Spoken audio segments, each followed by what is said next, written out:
పెద్దలు senior corporator Puppala కుమారి గారు ఒక ఆధ్వర్యంలో పెద్దలు విజయవాడ పార్లమెంట్ సభ్యులు అదేవిధంగా విజయవాడ పార్లమెంట్ వైఎస్ఆర్ కాంగ్రెస్ పార్టీ అభ్యర్థి కేశినేని శ్రీనివాస్ నాని గారు అదేవిధంగా నేను కానివ్వండి నగర డిప్యూటీ మేయర్ బెల్లం దుర్గా గారు కానివ్వండి వివిధ కార్పొరేషన్స్ డైరెక్టర్లు చైర్మన్లు మాజీ కార్పొరేటర్లు పెద్దలు వైఎస్ఆర్ కాంగ్రెస్ పార్టీ నాయకులు అందరం గారు కలిసి ఈరోజు 21 డివిజన్లో కరకట్ట ప్రాంతంలో ప్రతి ఇంటికి గారా జగన్మోహన్ రెడ్డి గారు చేసిన సంక్షేమ కార్యక్రమాలు అభివృద్ధి కార్యక్రమాలు అదేవిధంగా ఈ ప్రాంతంలో జగన్మోహన్ రెడ్డి గారి ఒక నాయకత్వంలో కట్టిన రిటైనింగ్ వాల్ ద్వారా ప్రజానికం ఏ విధంగా అయితే లబ్ధి పొందారో ఒకసారి ఎన్ని గారు ప్రజానికానికి వివరించి రాబోయే జరిగే ఎన్నికల్లో వైఎస్ఆర్ కాంగ్రెస్ పార్టీకి మద్దతు ఇవ్వాలని చెప్పి ప్రతి ఒక్కరి గారు కోరుకోవటం జరిగింది.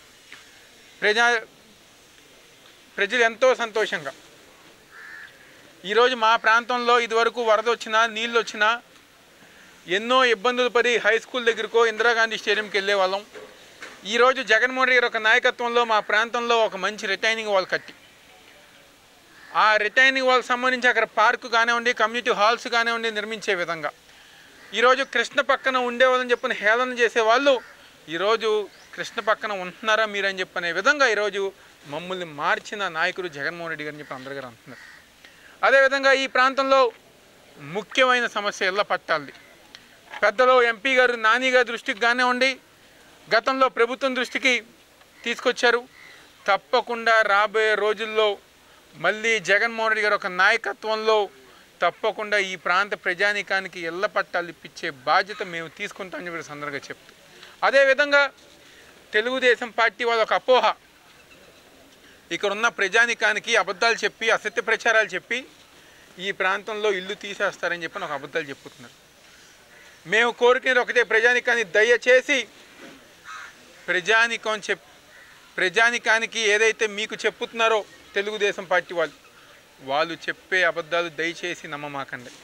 ఈ ప్రాంతంలో జగన్మోహన్ రెడ్డి గారు ఉన్నంతకాలం నేను కానివ్వండి అదేవిధంగా పెద్దలు నాని గారు ఉన్నంతకాలం తప్పకుండా ఈ ప్రాంతంలో ఒక్క ఇల్లు కాదు కదా ఒక్క ఇటుక ముక్క గారు ఎవరు గారు జరపలేరు అనే విషయం ప్రజానికానికి తెలియజేస్తూ ఈరోజు ఎంతో బాధగా ఎందుకంటే ప్రతి ఇంటికి దాదాపుగా ఒక 3 రోజుల నుంచి వెళ్తుంటే పెద్దవాళ్ళు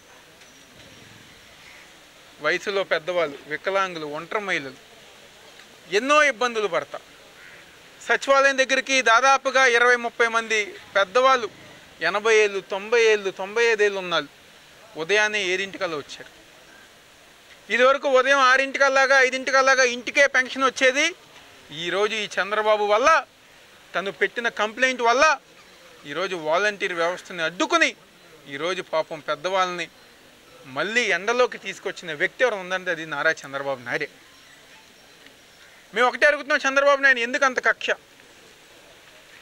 ఈరోజు వాళ్ళ తెలుగుదేశం పార్టీ అభ్యర్థులే అంటున్నారు మేమే కంప్లైంట్ చేసాం చంద్రబాబు నాయుడే కంప్లైంట్ చేశారు లోకేషే కంప్లైంట్ చేశారు అందుకని వాలంటీర్ వ్యవస్థ పెన్షన్లు ఇవ్వటం అడ్డుకుంది మేమేం చెప్పని ఒక పక్క తెలుగుదేశం పార్టీ నాయకులు వీడియోలు బయటకు వస్తున్నాయి. ఇంకో పక్క ఏమో చంద్రబాబు నాయుడు ఉత్తరాలు రాసి ఫోనులు చేసి ఎందుకు ఈ డ్రామాలు? ఒక పక్క మీరే ఆపుతారు ఇంకో పక్క మీరే మేము ఆపలేదని చెప్పని డ్రామాలు వేస్తారు. ఈరోజు నిజమేంటో ప్రజానికానికి తెలుసు జరిగిన విషయం ఏంటో ఈరోజు ప్రజానికానికి తెలుసు. చంద్రబాబు నాయుడు ఏ విధంగా ప్రజానికాన్ని మోసం చేశారో ఈరోజు ప్రజానికానికి తెలుసు. ఈరోజు చాలా సంతోషం ఎందుకంటే కరకట్ట ప్రాంతం మొత్తం గారా ప్రజానికం అందరు గారా ఈ 5 సంవత్సరాల్లో జగన్మోహన్ రెడ్డి గారి ఒక నాయకత్వంలో మాకు సంక్షేమ పథకాలు అందినాయి. కుమారి గారు కార్పొరేటర్గా వచ్చిన తర్వాత వాటర్ పైప్ లైన్ కానివ్వండి డ్రైనేజ్ వ్యవస్థ కానివ్వండి వాటర్ పంపులే కానివ్వండి ట్యాప్లే కానివ్వండి ప్రతి ఒక్క దుష్ప్రచారప్పుడు చంద్రబాబు అనేవాడు పేదలకి ఒక శాపం లాంటివాడు. ఈ రాష్ట్రానికి పట్టిన ఒక శాపం పేదల పాలిట శాపం చంద్రబాబు నాయుడు అండ్ కంపెనీ ఏదైతే ఈ కోటరీ ఉన్నారో చంద్రబాబు నాయుడు పవన్ కళ్యాణ్ అట్లా బీజేపీ ఇవాళ మనం చూస్తున్నాం పెన్షన్దారులు ఎంత విలువలాడుతున్నారో చూస్తున్నాం. ఏ రోజైనా ఖజానాలో డబ్బులు ఉన్నాయా లేదని చూడకుండా ఫస్ట్ తారీఖు పొద్దునే పెన్షన్లు ఇచ్చిన పరిస్థితి మనం చూసాం. చంద్రబాబు నాయుడు కానీ ఆయన అనుకూల మీడియా కానీ ఆయన అనుకూల వ్యక్తులు కానీ ఎప్పుడు మళ్ళీ చంద్రబాబు నాయుడిని ముఖ్యమంత్రి చేసుకుందామని ఎదురు చూసినటువంటి వ్యక్తులు ప్రతి జగన్మోహన్ రెడ్డి గారు ముఖ్యమంత్రి 6 నెలల నుంచి ఇదే మొదలుపెట్టాడు. ఖజానాలో డబ్బులు లేవు, ఖజానాలో డబ్బులు లేవు, ఖజానాలో డబ్బులు లేవు అని. అట్లాగే దాదాపు 48 నెలలు దాదాపు 58 నెలలు గడిచిపోయింది. ఇంకా 2 నెలలు. ఇప్పుడు ఎలక్షన్ కమిషన్ రూలింగ్లో ఉంది, కంట్రోల్లో ఉంది స్టేట్ అంతా.